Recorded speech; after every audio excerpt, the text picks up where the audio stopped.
Welcome to Tabletop Gaming Guild. Tabletop Gaming Guild is all about the experiences and memories that playing games with friends and families can create. On this episode, we will be talking about underrated games. As always, we have our host Nathan Wilson, James Olson, and Dan Regowitz. I'm actually finding that most of the games that I like are really highly rated.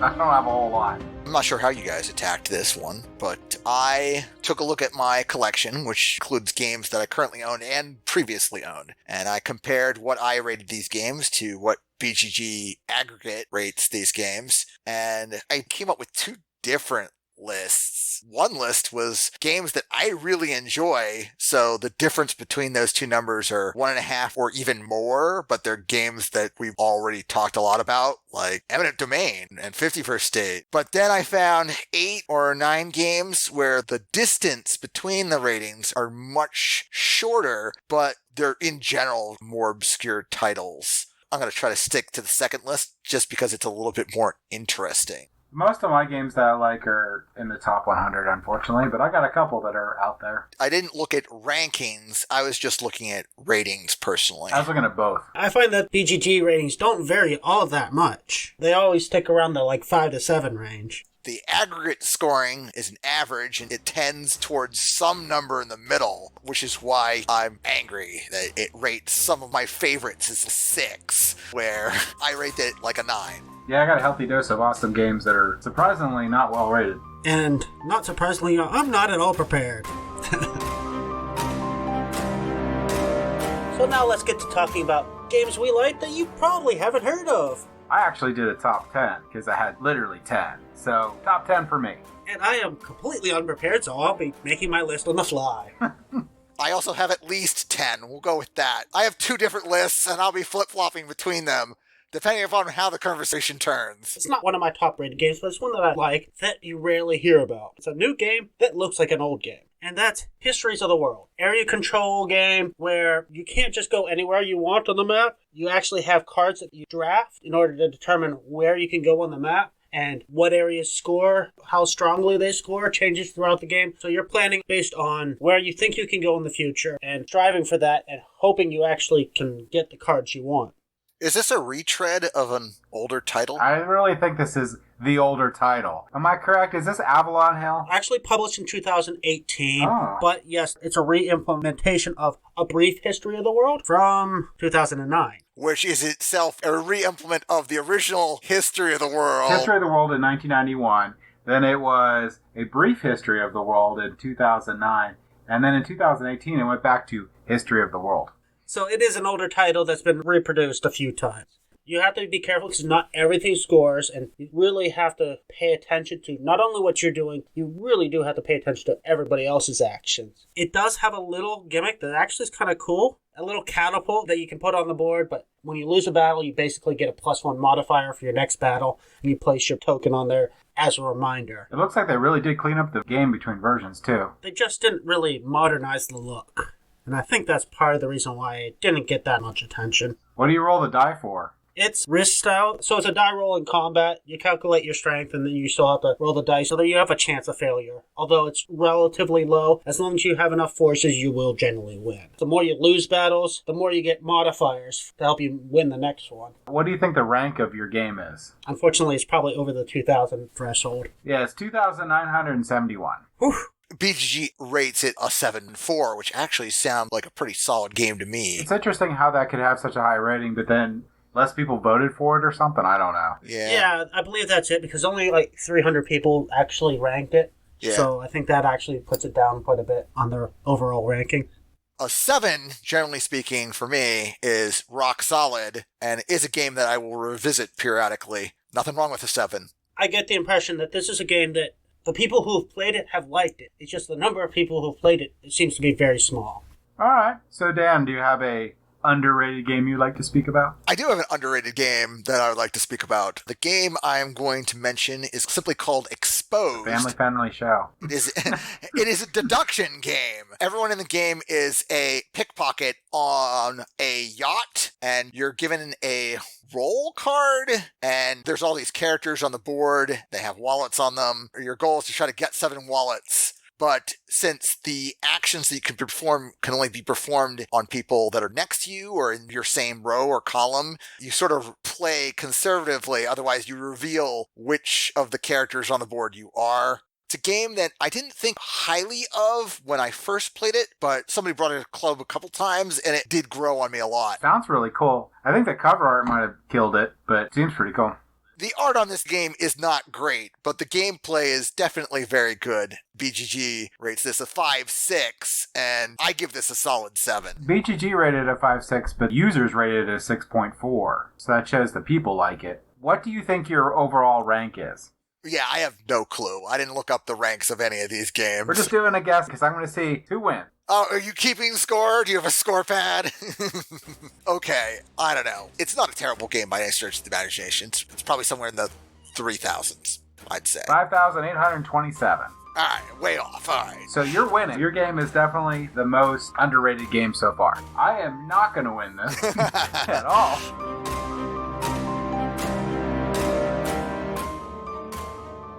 My number 10 game is Fire and Axe, a Viking Saga. This game is phenomenal. An area control / set collection / trading. It has a lot of stuff going for it, but it's all fluid. You're trying to meet goals that are placed out each round or age. Some of them are you have to control certain areas. Some of them you have to get certain sets. Some of them you have to trade goods to certain areas. And all these get you points. So whether you actually meet your goal or not, you're still going to get some points for different things in the future. So you can set yourself up. Different areas or different points at the end scoring. The game is really well done. It's really well balanced.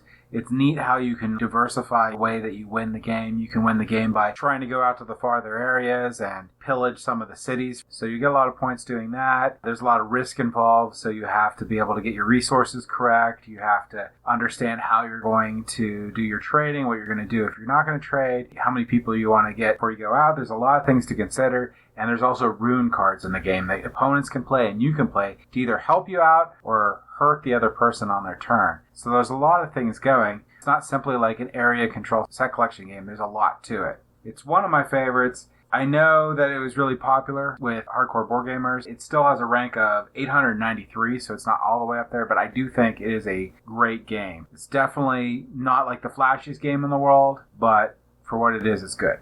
Yeah, I just looked at this, and it looks like a pretty good production, too. I think they did a good job on it. I played this and I like this. This is actually the second printing of this game. One of the ticks against it, some people didn't like, it was a little too dark. I like the feel of it, the look of it. It has a mild take that element where you're basically trying to complete these quests, but it doesn't matter who did the first 2 steps of this quest. It's whoever finishes the last step. So if somebody else did the first 2 steps and you do the last action, you get all the points. Everything they did is irrelevant. That was one of the best things in the world when you trail behind someone or you're being trailed behind and you're like, get away from me. And you just keep sailing because you're like, I'm not taking the first 2 places so you can steal the third. It's really cool in that way. You have to pay attention to the other players and you can shift your winds, which tell you how far you can go without taking damage. So if you're going north and you need to go north and they see that, they can make it so you can only go 2 spaces without losing stuff. It's really cool. And you have a certain amount of protection from the take that. Like, you can block people, keep them from stealing it from you 90% of the time. You get power cards that can override those blocks, but none of them seem crazy. No.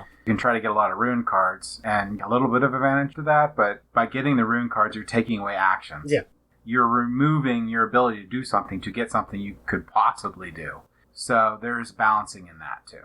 And it's very easy to learn, like, what cards are out there and what possible actions you can take. So, yeah, there's take that, but you know it's there, and you can prepare for it. However, I have to say, I wouldn't consider this underrated because I consider anything over the 1,000 a well-rated game. Oh, I forgot you like old people games that are all dusty and stuff. Well, you gotta think that's in the top 5% of all games. I don't think I have anything over 1,000. So most of my games end up to be in the top 100, 200. This is a game that I really like that's way out of that. I guess frame of reference matters. Yeah, so I'm more of a snooty gamer. Snooty it is.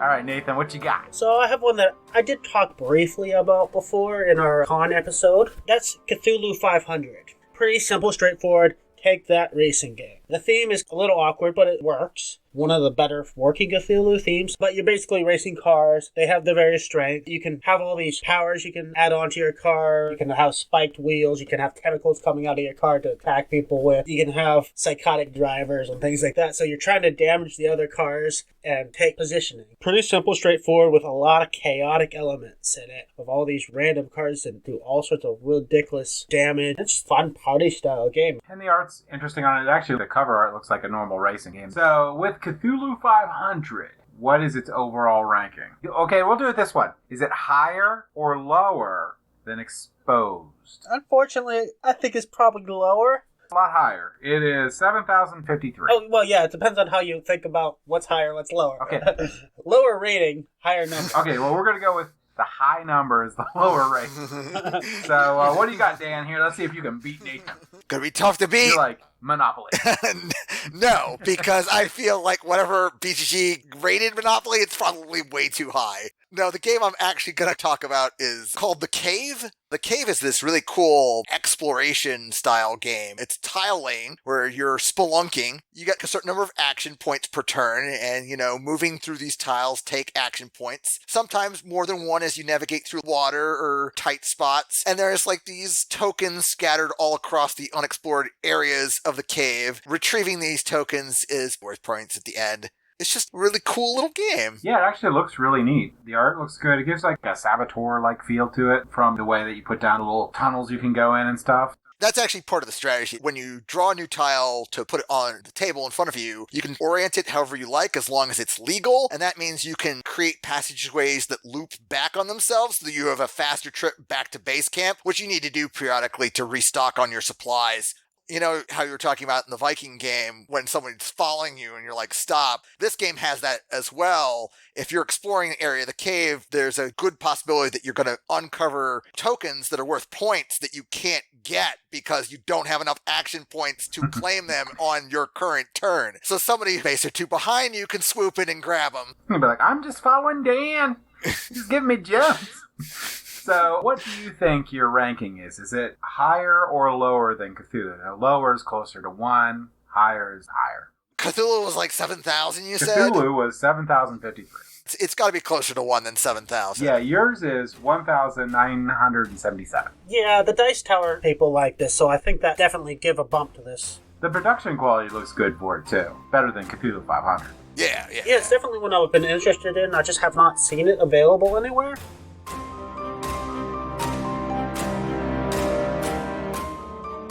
My number 9 is Shadows over Camelot. Oh, how is this underrated? I think Shadows over Camelot should be at least in the 200s. But yeah, Shadows over Camelot is, in my opinion, best cooperative game that you can introduce people to board games with. You're cooperatively trying to win over Morgana and Mordred and have different areas where you have to complete different quests. If you don't complete the quests, negative things happen. You get black swords on your thing. If you get 7 or more black swords, you lose the game. If you get 7 or more on their side, you win. Basically, you have to balance between letting some areas go and try to mitigate and slow down areas from actually firing off. Try to interact with the other players without telling them what's in your hand. So it's really neat trying to work together to solve the different problems throughout the map and being able to do it in the most efficient manner without telling people, like, I have a set of a 2 and a 3, I can do this quest. I like it a lot. It's so easy to teach and it's fun. It should be a much higher ranked entry-level game to get people into board games. It is fairly highly ranked, and that's despite the fact that a whole lot of other games have done very similar things. Battlestar Galactica did a lot of the same things. Yeah, Battlestar Galactica is better. I think Battlestar Galactica is better. Shadows over Camelot is a 7-1 on the Geekster. Yeah. And I can't disagree with that too much. If I were to rate it, I'd probably only be a half point above that. And I don't usually give out half points, so I'm probably on a 7. Yeah. I think it's a solid game. It's well known and not underrated that much, but I feel that it should be higher. But it's my number 9. All right. We'll get better ones as we go. Oh, by the way, 358, nowhere near Cthulhu 500. But Nathan is still winning for the Diamond in the Rough award. have another one I have talked about before. I'll just briefly touch on it again, and that's Roadkill Rally. It has two things that are detrimental to it. It's art. It wasn't widely produced. It's kind of an older game, and it's a dark theme. You're literally getting points for running over old people, children, and it does handle it fairly well. It's lighthearted. It's slightly abstracted. There's no gore. You just happen to get points by running over people. Just happen. And I like the whole, as you go, you're revealing the track, so you don't know what's going to come up. You might be zooming along the straightaway, then suddenly have a sharp turn with an oil spill on it and have to suddenly slow down. It's got some clean mechanics. It's relatively simple gear changes. You have penalties and to be able to slow down further. But it's a simple, fun game. Yeah. So, Roadkill Rally. Did he beat himself? We'll see. Is it higher or lower? Cthulhu 500. Is it a higher number or lower number? Probably a higher number. Actually, to my chagrin, it's lower by a lot. It's number 2,938. Well, that's a surprise. I really thought that would be like in the 15, 16,000. No, I was thinking like 7 or 8, but... Well, you didn't beat yourself. All right, let's see if Dan can beat you. I don't think I'm going to beat him. That's a pretty high number. We'll see. Yeah, I don't think I can beat him. I think Exposed might have been the lowest on my list, but we'll keep going because we've got some decent diamond roughs that are still worth mentioning. My next one is Zombie Dice. I have mentioned this before here. Zombie Dice is a push-your-luck dice roller, except for King of Tokyo. It's my go-to push-your-luck dice roller. It comes in just a cup with 13 zombie dice, so it's stupid simple. We usually play it at the beginning of an evening while we're waiting for people to show up, or at the end of the evening to close it out before going home. It does what it says, and it does it pretty well, in my opinion. I can tell you, you're nowhere near Cthulhu 500. All right. So I'm going to have to change it up a little bit because that one's really bad. Are you higher or lower than Roadkill Rally? Roadkill Rally was what number? 2,900 something. Oh, okay. That's a good middling number. Yeah. I think Zombie Dice is actually above 2,000. Close, but it's not. 1,897. Okay. You picked a better game than me. Always. Mine is Monopoly. I win. You lie. You would never put Monopoly on your list. No, I would never pick that It one. has to be a game you actually like. And this one is. So my number 8 is Cottage Garden. Cottage Garden is a Uwe Rosenberg game. A really nice game just to sit down and play with someone at the end of the day when you're tired. It's pretty zen-like. Selecting these pieces from a trail, and the farther you go, the more time you use. Once you get your pieces, you place them down, and you then try to cover as much as you can, but you try to keep out pots and cloisters. And your goal is to try to max out each of these without going over. And if you go over, you just lose that many points. So you're trying to math it out and get the right pieces and finish these beds in time. It's really fun. It's really simple. It's very light. It has a ranking currently of 713. So I think that's the worst one I've talked about so far. But it is a really, really good, tight, well-designed game. If you ever play like Patchwork, it's similar to that. Or there are a lot of other Uwe Rosenbergs that it's pretty similar to. I don't know if either of you guys have played Cottage Garden. Not played it, but I am familiar with the title. I played it. It's pretty straightforward, simple. I didn't find anything spectacular, but it was a nice, pleasant game. I wanted to play Indian Summer, which is the one after it, but there's that.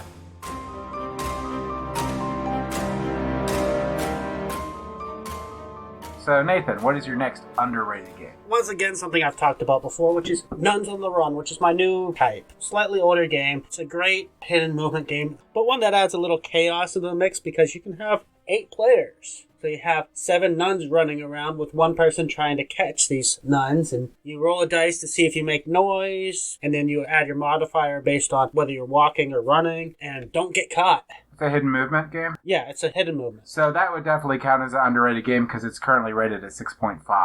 But I do think it sounds really good. Yeah, even just from your description, it sounds better than a 6.5. Yeah. Quick editorial note. Regular viewers may be slightly confused. Originally, this was recorded prior to SlipperRockCon, but we had decided to move this episode in order to make it our episode 20. Still sounds a lot better than Roadkill Rally or Cthulhu 500, but is Nuns on the Run higher or lower than Zombie Dice? Some Zombie Dice? than Zombie Dice. Higher. No, it's lower. Okay, good. It's 1,481. Yeah, we don't even consider yours. We should have a running score. The person with the highest total rating number, right? Wins? James lost already. Yeah, I lost. It's not even a chance. I think I've already won that. Yeah, well, you hit a 7,000. I don't think I can beat that now. You never know. Some of these are rated a lot differently than I thought they would be. So, what's your next attempt to unseat Nathan in the poorly rated games? I will not wallow in the mud with Nathan, no. My next game is Unearth, which I believe I've mentioned once before here. This was underrated for me because BGG had it a 6.5, and I give this game like an 8. It is just absolutely solid, borderline stellar area control game. At the center of the table are 5 realm cards. Everyone has a D4, 3 D6s, and a D8, and on your turn, you pick a card, roll a die, and put that die on that card, and they break like locations in Smash Up when they hit certain values, and the person with the highest value on the card gets the card, which helps them score. And if you roll a low number, it's not terrible, because if you roll like a 1, 2, or 3, you get what's called a gem, and you can arrange gems to claim special victory point scoring opportunities through the wonder tiles. It's just really well balanced and interesting. When somebody else breaks a card and you don't win the card, you get cards which help you manipulate future dice rolls, so it's even balanced that way. Unearth looks like a really cool game. Maybe the general art might have hurt it. The art on the package isn't anything to write home about, but the art on the realm cards are actually pretty nifty looking to me. So, are you higher or lower than Nuns on the Run? What was Nuns on the Run? Nuns on the Run was 1,481. Unearth, sadly, it probably has a higher number than that. Wrong, you're lower. Oh! 1,105. Oh, okay. This is a game I've heard about, and it sounds like it'll be really good, but I also feel the artwork is a little bit unappealing to me.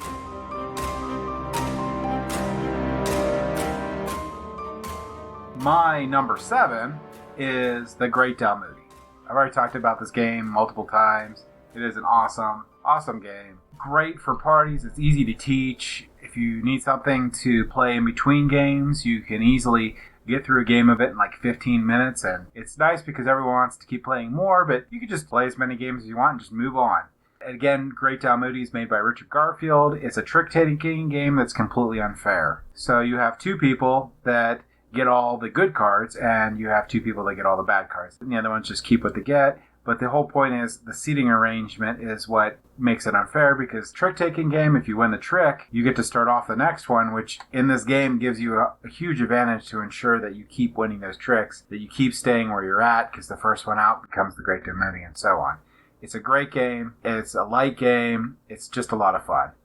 That game is ranked 1,272. Which I think is way too good a ranking for this. I don't think it should be anywhere near that number. I think it should be more like 8,000. So we're going to cut Nathan out. Since he edits it, I don't know how this is going to work, but he's just going to cut it out, and he's going to insert it with, I like the Great Domine. Just a little editorial aside. The Great Domine is a terrible game, but that gives me an idea. I could just about say anything in post, and James can't do anything about it. Dalmoodi's a terrible game. Jam has terrible taste in games.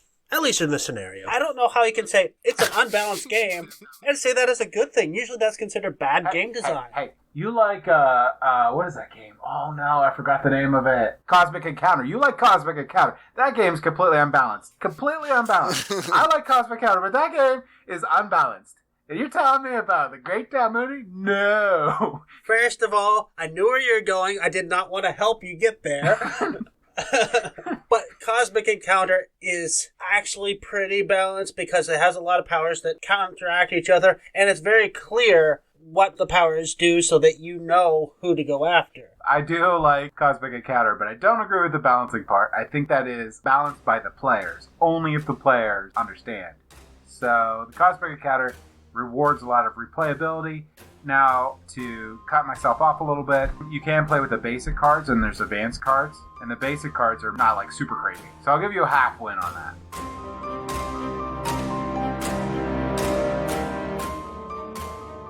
So Nathan, what is your next underrated game that I am going to make fun of? I mean, that you have. The next one I have is Guilds of London, a relatively unattractive looking game, but it's a very solid game. It's a good majority control game. You're randomly drawing guilds to put on the map, and as the game progresses, you're adding more and more guilds you can try to take control over. If you have the majority, you get a point or sometimes a bonus. If you have second place majority, you get a lower reward. But you also have these randomizers that could mean the second place might actually get more points than the first place, so you might not actually want to win a certain tile. You also have certain tiles that have special abilities, so if you win control over this one tile, from then on in the game, you have this special ability that's kind of cool. I think the best part of this game is the strong card mechanic. So it has multifunction cards. So you can either use your card as an action, or you can use it as bending power to do different actions. Yeah, I also agree. I really like Guilds of London. It's a really good game. Guilds of London just had an expansion come out. Guilds of London, Wards of London. So it's going to up Guilds of London, which I normally have 5 players, and it's only a 4-player game, so that'll be nice to up it to 5. I do think it's a solid game. People rated it a 7.1, but what everyone cares about is Guild of London higher or lower than Unearthed? I'm thinking this is the lowest one on my list, so it's probably lower than Unearthed. You would be wrong. It is higher than Unearthed. Guilds of London is currently rated 1,282. Still probably the lowest on my list. I can believe that. Good game. Actually, I think it sells pretty cheap, too. I would highly recommend picking it up. Yeah, I've seen it on sale frequently. I do not care about BGG rankings, by the way. And BGG we trust. Actually, if anything, this research has solidified my opinion that BGG has it all wrong. All right, Mystic Vale is my next game. In this deck builder, you are a druid trying to restore some lands to fertile growth from the corruption. This is represented by your actual deck.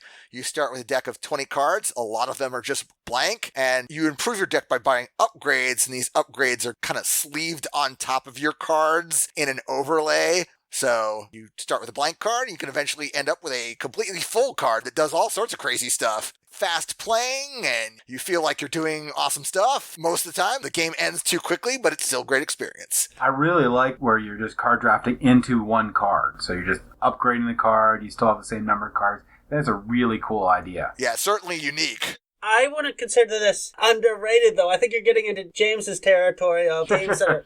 What was Dan going to say? For me, it's underrated because BG had it at a 6.9, and I rate this game an 8. That's why I had it flagged as underrated for me, because I don't pay attention to the numbers that are next to the things. It's saying 7.3, so it might have gone up recently. Do you think Mystic Vale is higher or lower than Guilds of London? Guilds of London was 1,200 something. Yeah. I actually know that this was pretty well received when it first came out, so I'm going to say that it's closer to 1. 372. Wow. So you're making Nathan's job easier when it comes down to him. I didn't realize I was in the top 1,000, folks. I apologize. Yeah, this had a huge buzz. I was really interested in trying this. I didn't get a chance, but I did buy the sequel to it, Edge of Darkness, and interesting concepts in this. I love the sleeving the cards to change the function of the cards. My understanding is that's potentially even more useful because the sleeves that you're putting the improvements in are actually clear on both sides. And when you sleeve an improvement, you're also putting something on the back side of the card, which means more bad stuff can happen down the road. I didn't realize that my next game, which is number 6 for me, is so high on it. Actually, some of the other ones were pretty interestingly high too. But this one I really like. I used to play this game constantly. It's really complicated game in the way that you do the scoring. So there's a lot to this game, and it can be very strategic. And that game is called Ming by Robert Syme. Really, really underrated. Basically plays like the real Mahjong. And the way Ming works is you're going to have to either draw, or you can take from the discard pile after someone else discards it, and you can go out a turn. And you can put down a triplet, which is Peng.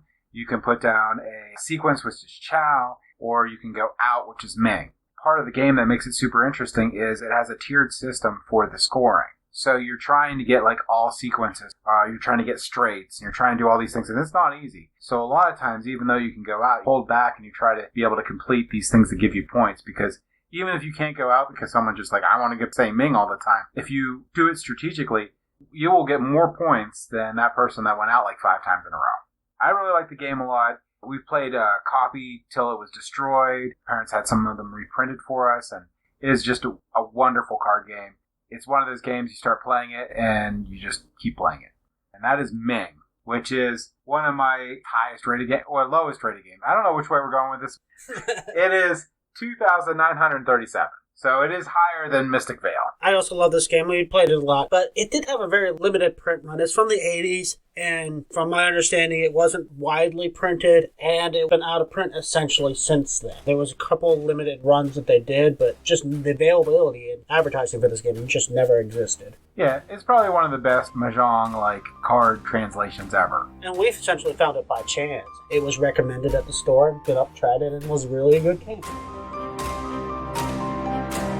I'm doing a lot of repeat. I like to talk about these obscure games, so I'm going to once again talk about progress, evolution of technology. So this one got some fairly negative reviews. Part of it is it's not appealing looking like a lot of the games I've talked about. It's also limited replay value because it's a pretty structured game. Basically in this game, you are building a tech tree. In order to get the technology you're aiming for, you have to first do the prerequisites. And those prerequisites, build up different commodities to be able to unlock better and better technology. It's a very linear game for a civilization-style game that focused purely on advancing technology. I thought it was very strong. The box art is horrendously ugly. The cards look nice, though. So, progress, evolution of technology. We're going to go where it makes sense. Lower is going to be the bigger number. Higher is going to be the lower number. Does that sound good? We're switching up halfway? Yeah, no. Lower is the better number. Higher is the worst number. So is it higher or lower ranking than Mystic Vale? Oh, than Mystic Vale? Definitely higher than that. Hey, I told you gave him an easy one. It is rated 1,884. It would have been harder if you compared it to Ming. Your first actual underrated game. Yeah, I was going to do Blood Rage because it needs to be number one. Because you can't go an episode without mentioning it, James. No, I know. Blood Rage is awesome. You can't say Eric Lang and underrated in the same sentence. It just doesn't make sense. It's not number one. All right, so Dan, what's your next underrated game? Okay, so my next underrated game probably isn't underrated using your methodology, James, because I imagine both of these actually are fairly well off on the BGG ratings. There's a 2-for-1, because when I did my searches, I found that both Betrayal at House on the Hill and its sister game, Betrayal at Baldur's Gate, were both underrated. Baldur's Gate was like a 6-4 on BGG, and I gave it an 8. House on the Hill was a 7, and I gave it a 9. Both of these games, I sort of grouped them together because they've effectively got the same game arc where you're exploring a house or a dungeon, and at some point in the middle of the game, the haunt triggers, and then somebody turns traitor. 98% of the time, you have to figure out how to stop them or die trying. And there's a lot of scenarios in that game. Each base game is 50 scenarios, and House on the Hill has that expansion that adds a 4th floor to the house and another 50 scenarios, which I've only touched through other people's copies of the game. I'm still on base game. So, Betrayal House on the Hill, is it a higher number or lower number than Progress, Evolution of Technology? I'm sorry, Progress was 12 or 1500? What was it? 1,888. I think it's closer to 1, actually. 476. Yeah. I do like it. It's definitely viewed very positively in the mainstream market. Some of the critics don't like it as much. It's not popular with the BGG crowd because it's a thematic experience game, I'll tell you that. I've heard complaints with this reveals being swingy. Suddenly it's like giant bird just carrying off the house, and now you have to find a parachute and jump out. But I have not really encountered any of those reveals myself, but I have not played this game as much as I'd like. Also, you can't say it's too underrated if they've made 4 different versions of this game. There is that. My number 5 game is Takenoko. In Takenoko, trying to impress the Emperor, and you draw from 3 different stacks of the different goals you're trying to get. So you can get them from controlling different area types in different shapes, moving the panda and eating different bamboo. You can get it from growing bamboo to different heights. You roll the die, that's the action you get for the turn, so you work around that, and the cards that you have in your hand. It's nice, clean, fun, and easy to teach. We played this game so much that we wore the ink off of the cards, and they're well produced. And the bamboo is all solid wood pieces too, and there's a lot of them. It's a really high production game. It's really nice. I know they had a Kickstarter a couple years ago there where they did a giant version, a super deluxe that you could spend like $1 zillion on. So this one was ranked 242. I think you missed the concept of this episode. It's supposed to be an underrated game. Is your next one going to be Wingspan? No, I think it deserves to be in the top 100. I think Takenoko is a good game. This was hugely popular. A solid game. I played this once or twice myself, and you are absolutely correct. It has a lot of mechanics in it. yet is also extremely accessible. And it looks like BGG has it at 7.3. I would rate this better than a 7.3 by at least a point. Yeah, I would count that as underrated too. Aha, see, Nathan. I do really enjoy this game. It's definitely a really good game that a family can enjoy, and that kids can play this, but the adults can really enjoy this and actually put a fair amount of strategy into it. I agree. Nathan, what is your next underrated game that I will rate? It's definitely going to be much higher than yours. You just have to beat Betrayal on House on the Hill. I think it'll beat that. I do not think it'll beat Cthulhu 500. All right, let's see. We'll see. You got a low bar to hit. This is a genre of games I usually really dislike. Real-time game. I usually really hate this genre, but the game I'm talking about is Time and Space.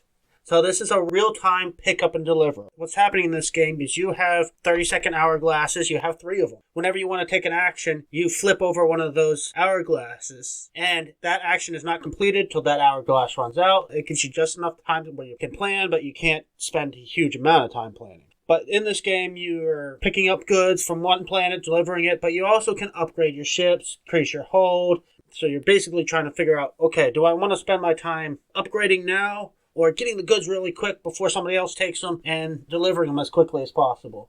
All right, well, that game is ugly. Oh my gosh, is that game ugly. Well, the box is ugly. It's rated by the fans at 6.3. It's higher than Betrayal House on the Hill. So here's a question for you. Is it higher or lower than 3,000? Higher. Yes. It is 4,065. You didn't beat Cthulhu 500, though. Well, Cthulhu 500 is an admittedly bad game that I enjoy. This was actually a game I shouldn't enjoy, but I do just because it's such a good game. I'll definitely have to give it a try. You have a lot to overcome for me to like this game. Yo.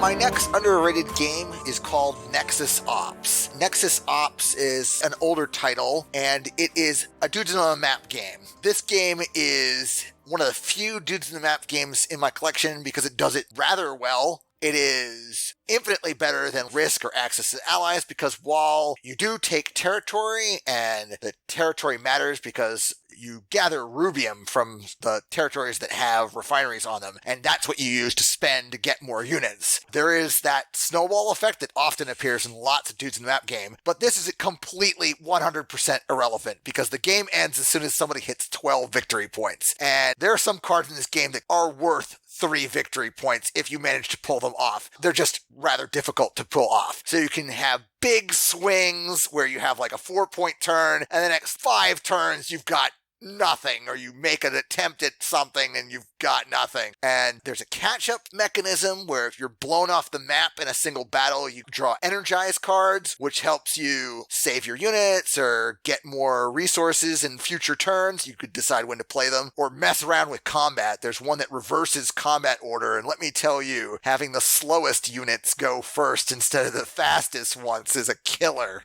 Yeah, Nexus Ops is actually a game I was looking at playing for a long time. It looked solid. I gave it an 8. BGG has it at a 6.9. So I'm going to throw you a softball. Okay, all right. Is it numerically higher or lower than Time and Space? Time and Space was 4,000 something. It's closer to 1 than that. I guarantee it. Yeah, it's 390. Oh my. All right. Yeah, this is a game I was also interested in trying out, and the only reason I didn't was because I just didn't hear enough about it. I've kind of heard a little bit. I didn't get enough details without having to do a lot of research. It is fairly high ranked and seems fairly popular, but just people didn't seem to talk about it as much. I normally don't like dudes on the map style war games at all, and this has stayed in my collection for a while, so there we go, testament. All right, so we're getting into better games on my side. You mean worse games, right? Well, I think it's awesome. It's not that bad of a rank, too. It's ranked 582, so it's not too bad. But I think it should be a lot higher. And my number 4 game is Spirium, where you're trying to harvest Spirium and get the most points. Spirium's really cool. When you play it enough, there's a lot of different scoring opportunities that you can do that are varied. The thing with Spirium is you have to get past initial playthroughs, and you can find routes where you can build engines to convert the Spirium directly into points, owning the tenant houses that you set up, and just scoring for the tenant houses each time is a good strategy too. The key to the game, though, is when you play it a lot, is balancing out your strategy, which I think is really good in this game. It's a really tight worker placement game. but there's a 3x3 grid which makes 9 different places you can place your meeple. And your meeple has to be in between 2 cards. One of the fun things to do is to buy one of the cards, see someone bought one of the cards, and then see the meeples that are around it. And if you buy the other card, those meeples get returned to that player without anything happening with them too, so they just drop off the face of the planet. So it's one of the funnest things to do in that game. I think the reason it's ranked the way it is right now is because Spirium is a game that has an obvious scoring mechanism in it, that if you don't play it a lot and memorize the cards and basically know what each of the ages are going to hold, a lot of people get stuck in that, I'm going to do this. If you did like an Automa thing on it, that would be it. Like, that would be the guy that you would have to beat. But I've played it a ton. It plays under an hour. It's a really good game. I think it deserves a higher rank than it actually is. But I can see where some issues came in with it because of the way that it looks like it should be played. I know Dan's played Spirium. Yeah, this made my short list. It didn't make my 10, but it was like 11 or 12, I guess. So Spirium is 100% solid, in my opinion. And the economy of the game is both really tight because the money's short. And you have to be both opportunistic about what cards are out there, but also kind of smart. Because if you're going last in the round and you see 2 people put a meeple next to a certain card, maybe you put a meeple next to that card just thinking that one's going to come off for money later, rather than actually making a bid or a move on that card. And the game loop is rather simple because 98% of the time you're making Spirium and you're shipping it for victory points. That's your engine. But there's multiple different ways to pursue that engine. And then there's that one guy can be the tenement housing lord. If he chases it, they have to really prioritize that over everything else in order for you to pull it off. Yeah, I really like the mechanism in it where you place your meeples around your areas, secure things, and there's different things you can do, like buy the place, or like you said, you pull it and get money for each one that's around there. Yeah, the bidding mechanism on the marketplace cards is phenomenal. Yeah. I like where you're like, if I stop placing meeples and pull them off, I can't place any more meeples, but I might get this place. I've never seen a game that's even close to as good as that. I guess this game was interesting. Says the guy that likes Cthulhu 500. It's a good game. I just thought it was too mechanical. Well, not everyone has good taste. Preemptive apology to anybody wearing headphones. Oh no. Magic Maze. The worst game ever made. Alright. Well, that was a disappointing reaction. Essentially put that on my list just to get at you. I can't get more disappointed. So, go ahead and sell me on Magic Maze. There's only a couple party games I like in this. I thought was pretty good. I can see some complaints where it's better with adults than actually with a mixed group of kids and adults. But the whole point of this game is you're collaboratively moving around the meeples. You need to get to the green location and then get to the green exit. And then your yellow pawn has to get the yellow location and to the yellow exit. But each person only has control over one direction. Thematically, that makes no sense, but that is what it is. It is still fun. So one person has the ability to make your guy go left, one person has the ability to make him go up escalators, or one person has the ability to make him jump to these teleportation locations. You're very limited on what you can do, but you also have to be paying a lot of attention because if you misunderstand what somebody's trying to do, people are going to be looking at you and, why aren't you doing this? And they're not allowed to talk to tell you what you're doing wrong. It's just pure chaos. It's fun. For a party game to have a campaign, I thought that was kind of interesting. Every time you succeed, you unlock new tiles that have new special abilities. Basically unlocking new rules and new mechanics as you play, just to make it a little bit more complicated each time. You forgot about the giant red pawn that you can dig into the table because you can't talk. You just like slam it. They're like, you need to do this, but can't say anything. So, that hot mess, is it rated numerically higher or lower than Nexus Ops? Probably fairly close to 1 because it is a proper game. I mainly did put it on my list just to annoy you. So what do you think, lower or higher? Lower. Lower? Yeah. Actually, you're pretty close, but you're wrong. It is 395 and Nexus Ops is 390. Okay. Definitely the most popular game on my list. So what you got, Dan? My next one is called Last Will.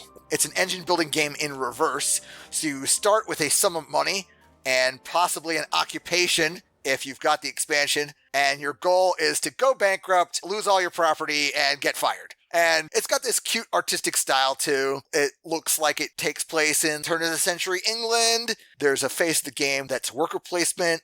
and facing the game where you all spend your actions to try to spend as much money as possible that round. Last Will definitely looks like a solid game. It's one that I really wanted to play for a long time. This is definitely near the top of my list of the games I want to play. So the question everyone's been wondering is Last Will numerically higher or lower than Magic Maze? I'm sorry, Magic Maze was what again? $3.95. $3.95.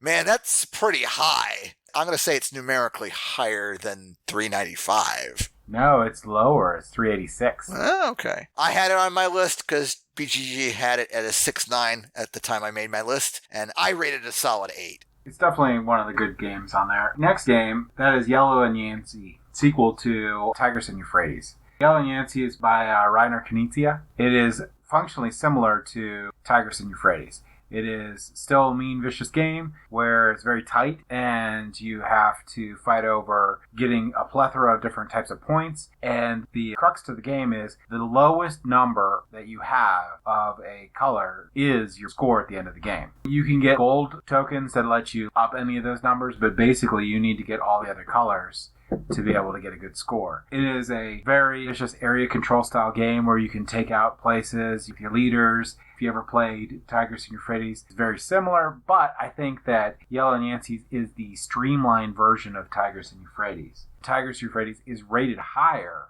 than Yellow and Yancey. I'm not sure why. There's a lot of cool additions in this game that are good. I mean, if you don't like take-that games, you really won't like either of them. But I don't understand why Yellow and Yancey is not as rated as well. I will always keep both games on my shelf because there is a difference between them. But Tigris and Euphrates is 73. What do you think Yellow and Yancey's is rated? Well, I looked that up a minute ago, and I was shocked. Yeah, I know. I'm shocked. It's 1,232.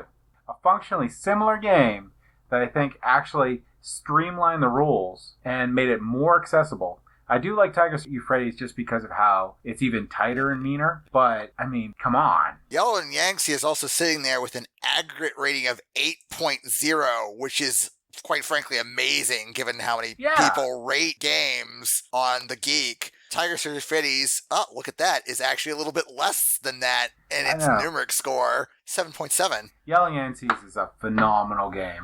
I like how the pagodas work. I like how they can get destroyed in it. I just like everything in that game. The only thing I can figure is just people aren't playing it because they're worried it'll be too similar to Tigris and Euphrates. But I would say if you enjoy Tigris and Euphrates, you will enjoy this. It's worth getting. Yeah, and the other thing that gives Tigris and Euphrates a little edge up is it's a lot older game.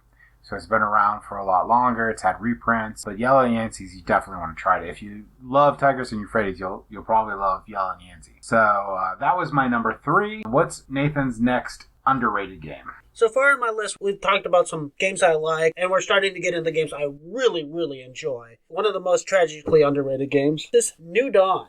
Now, New Dawn is a dish soap. I got you speechless.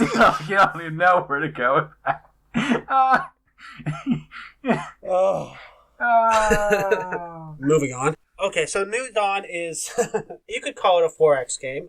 That is thrown out a lot. I would call it a 4X light. It does have exploration, exploitation, expansion, and extermination. So it does have all those 4 elements, but it's definitely on the lighter end.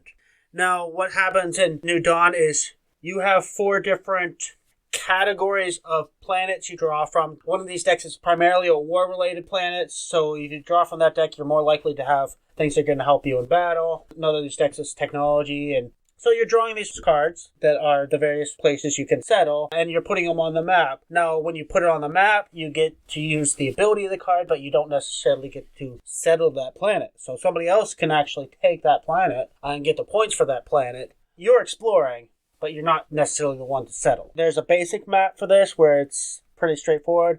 There's a more advanced map where you have restrictions in these areas, and it adds a lot to the strategic elements of this game. I just really like the idea that you're drawing these cards, you're playing it, you're getting the bonuses, but you could also be opening up something for somebody else if you're not careful by placing these cards. You have to pay attention not only what the cards do, as well as where you're placing it on the map. The whole series there really interested me. One of them was printed by Stronghold Games. New Dawn is part of the Among the Stars series. And I think that's actually part of the reason why it's not that well regarded, because it is very different than a lot of their other games. Even though it's thematically, it looks very similar. So I think the expectation going into it is not being matched because you have games like Among the Stars. Among the Stars is the one that I'm familiar with.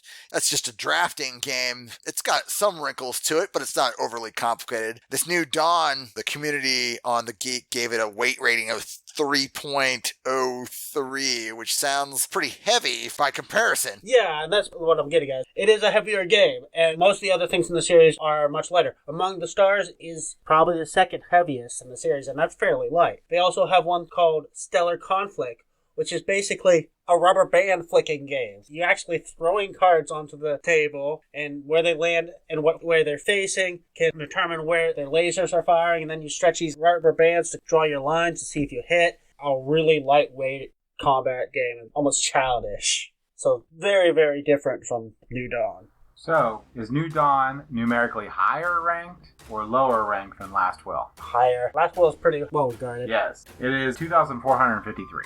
Among the Stars is rated 513. So, New Dawn, 2,453.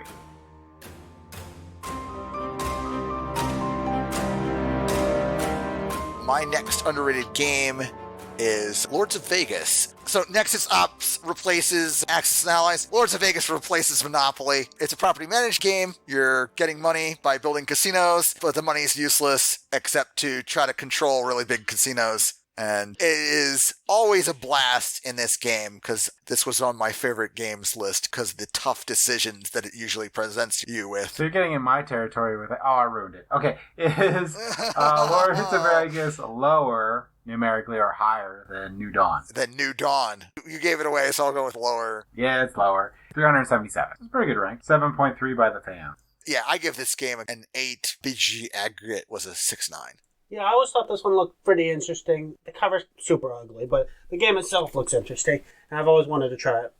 So my number 2 game, second most underrated game on the face of the planet, is Condottiere. Condottiere. Condottiere. Condottiere. Oh, no, the pronunciations that are correct and such. Oh. I'm just going to have you say it for me each time. But anyway, this game is awesome. It plays up to 2 to 6 players. You get a tight little map that you get to play on, and it is an area control game. The twist of the game is that you get a set of 10 cards, and those are the cards that you get to play with until all but one person runs out of cards, or everyone does. And what you do is on your turn, whoever is leading the battles gets to pick the place on the map where the battle occurs. And you get to play cards in turn until you pass. And at the end of the round, the person with the highest numeric value wins that battle. And your goal is to get either 3 in a row or get all 5 of your little cubes down. Because you don't get your hand back and you're selecting these battles, you have to decide how much you're going to participate in this battle. Because you could win battles in the future. But if you don't participate in this battle and everyone else does participate really heavily in the battle, you might lose your entire hand and get a new hand. The other cool thing is there's ability cards in there too. So you get your normal soldiers, so 1 through 10. And then you also have cards that do double your soldiers and ones that'll kill the highest number soldier out on the field, all the ones with the same number. Those cards you have to watch out for. Diplomat will kill the highest number and you put a peace token out and you can't fight there, so there's that too. And there's a card that you can play that immediately ends the battle and you figure out who has the highest number and they win. So there's a lot of strategy to this simple game. Because of the tight map, because of that card mechanism and how the battles work, there's a lot of strategy that goes into it. It's a really, really, really good game. So that is my number 2, Condottiere, with a ranking of 820. I echo the sentiment to the fact that this is a really good game. I'm not sure about underrated. Okay, it's a 6, 8. No, I would give this at least an 8. So yes, underrated. It's underrated and it's underranked. It is a very good game. It's just one of those games I didn't even hear about it at all until I saw it on the shelf at New Dimension Comics. I was just sitting there and I was looking at it. In fact, I passed over it 4 times. Yeah, and then I had to tell him about it because I had played it at club, and that's the only reason why I knew it existed. And yeah, it pretty much blew me away at club. And I was a little trepidatious, but you were right. It is an awesome game. This is definitely a fun game. It feels like a super short game. BGG says 45 minutes. I think that's about right, but it feels like a 5-10 minute game. It feels like the kind of game you can get in between 2 heavier games, and it is. We played at least 2, if not 3 times in a row before we were done with it and moved on to a different game. All right, so Nathan, what's your next underrated game? That would be Gloom. Now, I'm pretty sure its rating is pretty good. Go ahead. Gloom is a very dark theme, and I tend to enjoy the really dark themes. And this, some people might find offensive, but you get this Addams Family style family that you have to try to make as unhappy as possible and then kill them off. Meanwhile, you're playing take-that cards on other players to make their family happy. It's really dark. You're also strongly encouraged to tell stories, describe in detail, hopefully not too gorily, how exactly your family members die. Cards have prompts to initiate that. But the really kind of cool thing I liked about this game is it kind of did the Mystic Veil thing before Mystic Veil. They have these clear classic cards. They overlay modifier cards. It'll have little number modifiers that may cover some information, or some of your negative modifiers may still show through. So I really kind of like the transparent card overlays. I will throw you a little bone on this one. Gloom is definitely a game that is good with the right group. Yes. Because it has a strong storytelling element to it, if you don't do the storytelling part where you make up your own stories during it, the game, I think, falls flat. So it's 100% the group that you're playing with makes that game. With that said, is Gloom numerically ranked higher or lower than Lords of Vegas? Definitely higher. Yes, so Gloom is ranked 1,584. Just want to throw out there that Gloom does well enough in the store to always keep it and all of its expansions in stock, so I approve.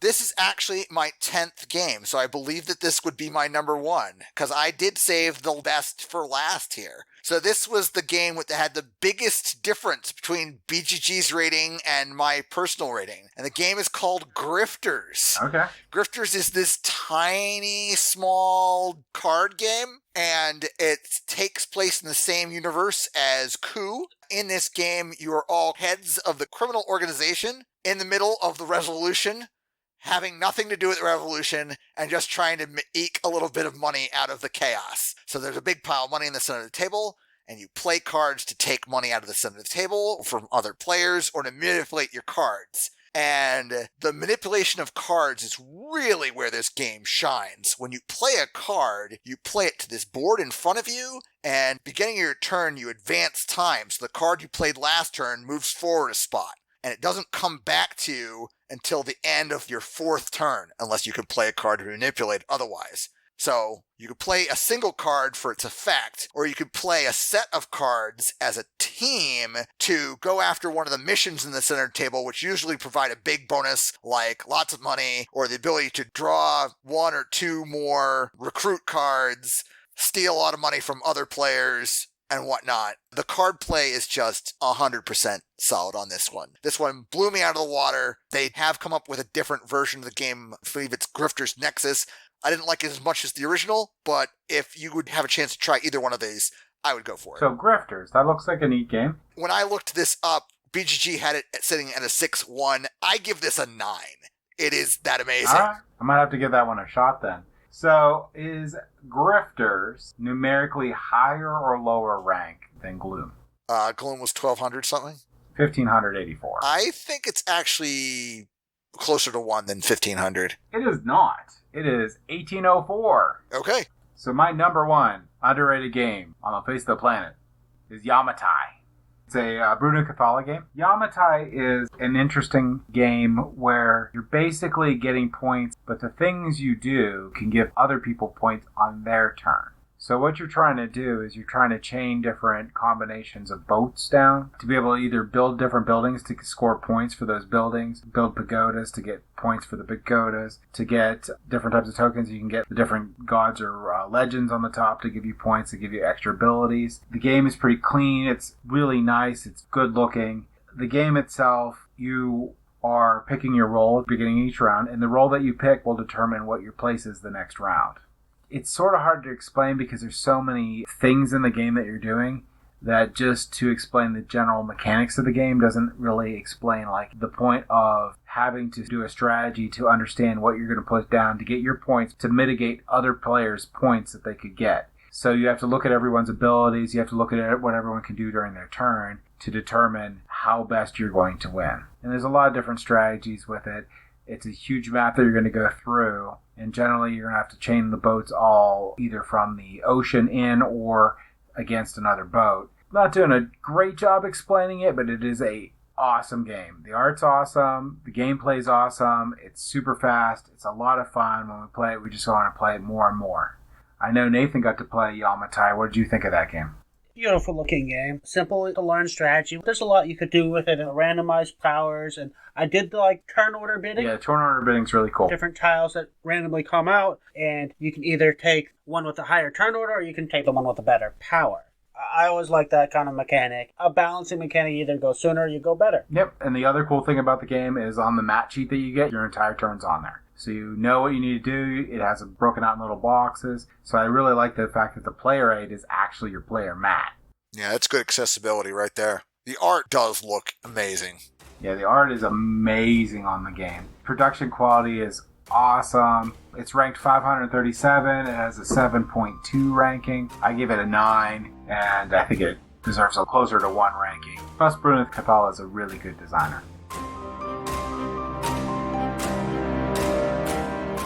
So, Nathan, do you have any more underrated games? Yeah. Now that you know my number 1 underrated game, it's very hard to top mine. Well, my number 1 underrated game was actually on my top 10 games of all time list. If you say Balderdash, I'm turning this thing off. Wait.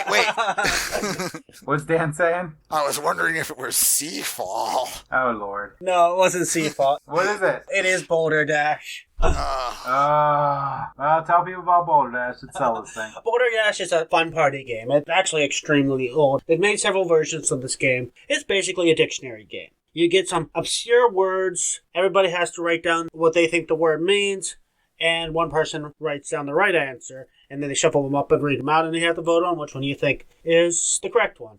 Typical party game. But it actually is super fun because some of these definitions are so off the wall. Even the real definitions sometimes are so off the wall. If this game wasn't based on fact, you would not even believe that this was a real definition. This is a game that quickly goes off the rails. People just forget about the scoring. After a while, people are just intentionally writing down ridiculous definitions. And usually this game ends because somebody is just laughing so hard. They're just on the floor. They just can't take any more laughter. Really, I've never had a bad game of this. It's always done a lot of laughs. It just works well. So, is Balderdash higher numerically rated or lower than Grifters? Lower.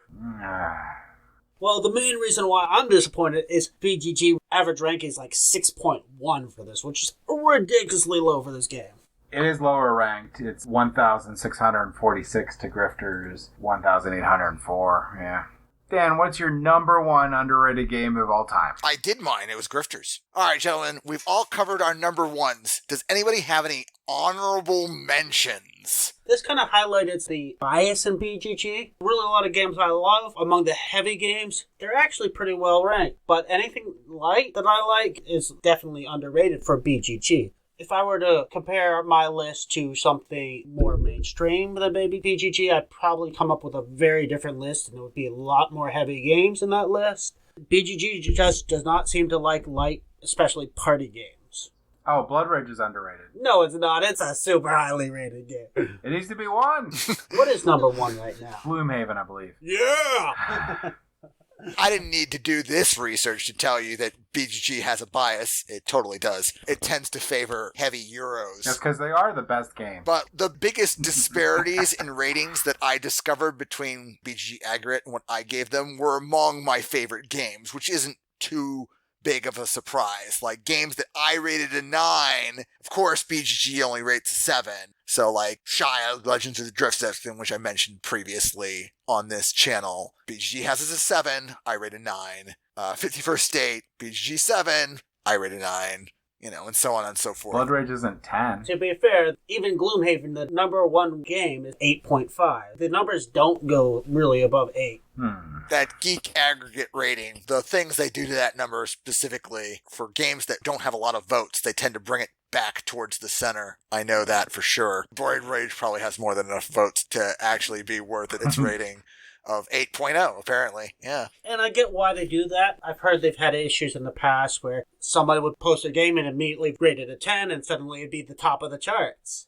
Yeah, so some methodology has to be in the system. It's fine. BGG has ratings, and it has rankings, and it has average user ratings, and these are just numbers and statistics for people to take a look at that have no bearing whatsoever on how actually good a game is, objectively speaking. Yeah, I mean, it's a guideline. You can't take it as gospel. Hopefully nobody sends me a hate mail for that. You're fine by me. Jim's gone really quiet now. No, I was just writing hate mail to you. All right, so with that, we've closed it off. Are we done with underrated games? Yeah, I think we wrapped this one up. We had all of our underrated games. I hope people have found some games they can play now that are really good. Definitely some games that you can find for a reasonable price. Balderdash, I'm pretty sure you can get it at any thrift store for 50 cents. It's one of those games that's always available at any department store. Yeah. And to recap, Nathan did win with Cthulhu 500 as being the worst game.